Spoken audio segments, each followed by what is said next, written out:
जब एक लड़की स्कूल इसलिए नहीं जाती है कि स्कूल में पानी नहीं है, पैड नहीं है या प्राइवेसी नहीं है, तो ये उस लड़की की पर्सनल प्रॉब्लम नहीं है सर, ये सोसाइटी का फेलियर है, पॉलिसी का फेलियर है। और अगर एक लड़की डॉक्टर के पास इसलिए नहीं जाती है क्योंकि सोशल स्टिग्मा है, तो ये एक ट्रेडिशन नहीं है सर, ये निग्लेक्ट। और अंत में मैं ये कह के अपनी बात खत्म करूंगा कि मेंस्ट्रुअल हाइजीन कोई फेवर नहीं है, कोई चैरिटी नहीं है, कोई साइड इशू नहीं है, ये हेल्थ का इशू है, ये एजुकेशन का इशू है, ये डिग्निटी का इशू है, ये इक्वालिटी का इशू है। देश की आधी आबादी हर महीने फेस करती है, वो इशू है मेंस्ट्रुअल हेल्थ का और मेंस्ट्रुअल हाइजीन का। समाज में इस विषय को जानते सब हैं, लेकिन बात करने से कतराते हैं। आज भारत देश में लगभग 35 करोड़ से ज्यादा महिलाएं मेंस्ट्रुअल साइकिल की इस प्रोसेस से गुजर रही हैं, जिसमें से 120 मिलियन यानी कि 12 crore adolescent girls face menstrual hygiene and challenges every single year, and as a result 23 million girls यानी कि 2.3 करोड़ गर्ल्स हर साल स्कूल से ड्रॉप आउट हो जाती हैं, स्कूल जाना बंद कर देती हैं,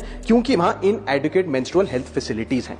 sir, lack of sanitation and lack of access to menstrual products के चलते हमारी बेटियां ऑन एन एवरेज 60 दिन साल में स्कूल मिस करने को मजबूर होती हैं, और वर्किंग महिलाएं महीने में 2 से 5 दिन अपना ऑफिस मिस करने को मजबूर होती हैं। सर, हम एक ऐसे देश में रहते हैं जहां शराब और सिगरेट तो खुलेआम बेची जाते हैं, लेकिन सैनिटरी पैड को अखबार में लपेट के दिया जाता है जैसे कि आप कोई इलीगल प्रोडक्ट खरीद रहे हो या इलीगल प्रोडक्ट का एक्सेस पा रहे हो। पीरियड नेचुरल है, लेकिन स्टिग्मा उसके अराउंड जो है वो अननेचुरल है। इसलिए मैं 6 स्पष्ट सुझाव इस बिल में इंक्लूड करने के लिए इस सदन में रखना चाहता हूं। मेरा पहला सुझाव है कि हर स्कूल और कॉलेज, वर्कप्लेस और पब्लिक इंस्टीट्यूशन में फ्री सैनिटरी पैड्स और फंक्शनल टॉयलेट्स बनाए जाएं।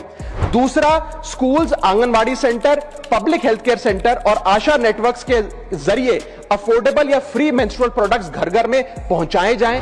रॉ मटेरियल्स जो हैं, जो मेंस्ट्रुअल प्रोडक्ट्स को बनाने में इस्तेमाल होते हैं, उन पर भी जीएसटी समाप्त किया जाए।